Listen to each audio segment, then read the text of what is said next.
Ilaina ny firaisan-kina ny malagasy manoloana ny fampandrosoana tiana atao eto amin'ny firenena hoy ny ministry ny positra sy ny fifandraisan-davitra ny Patrick Rakotomamonjy tafiditra anaty ny vinany filoham-pirenena Rajoelina Romampianina ny fampandrosoana ny tontolon'ny nomerika eto Madagasikara sy ny fanomezan-danja ny faritra rehetra raha nambaran'ny ministry ny positra tao Ambovimbe ny sabotsy lasa teo. Fanazavana.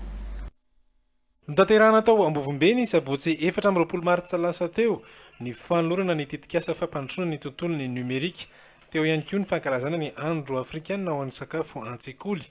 Tsy nisy navahana fa samy manana ny anjarany avy ny faritra rehetra eto Madagasikara hoy ny ministry ny positra sy ny fifandraisan-davitra araka ny toromarika ny filoham-pirenena. Anisan'ny zava-bita teo amin'ny faritra Ambovimbe ny fanavaozana indray ny toerana misy ny positra malagasy izay natao ankilabao teo aloha ary navaozana indray ankehitriny. Misy bureau posta lasa nivarota hena natao épicerie. Amizao fitondrany taritiny Rajoelina Romampianina zao. De izy hitanareo io mamelomelo loko ny tanà zay misy a Madagasikara eto. Fa Madagasikara raiky ary tsy atsimo avao. Zay mahatonga any ministre de l'éducation nationale zay miaraka amintsika eto.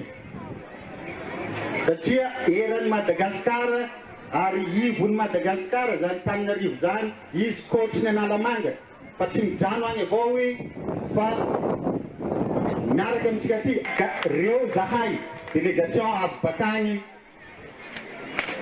ary fantatsinareo fa zahay io de miampy zay lakile voha narahinay idiranay fa zahay tsy hiditra amin'ny raha ahidin'olo ka hamaky trano sanatria hisokatsy tsy ho ela no fa vita ny inauguration nio vitrine numerika zay akaikin'ny poste io hisy maro ny raha atao ao, hisy ordinateur ao, hisy fanaova internet ao, hisy fijereva télé ao ho tsika tanora hitovizatsika afahatsika miserasera amin'olo an-davitra agny raha ny havatsika agny raha ny havatsika Antananarivo agny raha ny havatsika avaratsy agny.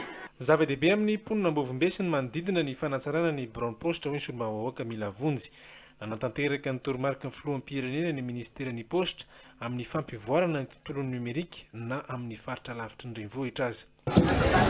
Fangamba zay mandalo andalam-balo ao mahavazoho fanjaka postay miloko namboariny misy tragno vaovao katy eo agnila eo. Zany dia nampanaovy ny filoham-pirenena Rajoelina Romampianina ny ministry ny posta.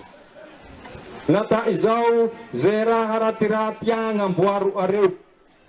Fa teako ho soa ty amivombe teako teako iareo asehoko amin'ny asa fa tsy ataoko amin'ny ty tsara avao ka le vita soka i posta ao hanana eo. Vao satsy eo inareo malemy fo. Nanotrona ny lanonam-be ny aranona tamin'ny vahoaka Ambovimbe ny ministra ny fiarovam-pirenena, ny ministra ny fanabeazam-pirenena, ny ministra ny fitanterana, teo ihany koa ny sekretera jeneraly ny primature, ny mpanolontsaina manokana eo anivon'ny fiadidinan'ny repoblika sy ny solombavavoaka maro avy any amin'ny faritra atsimo.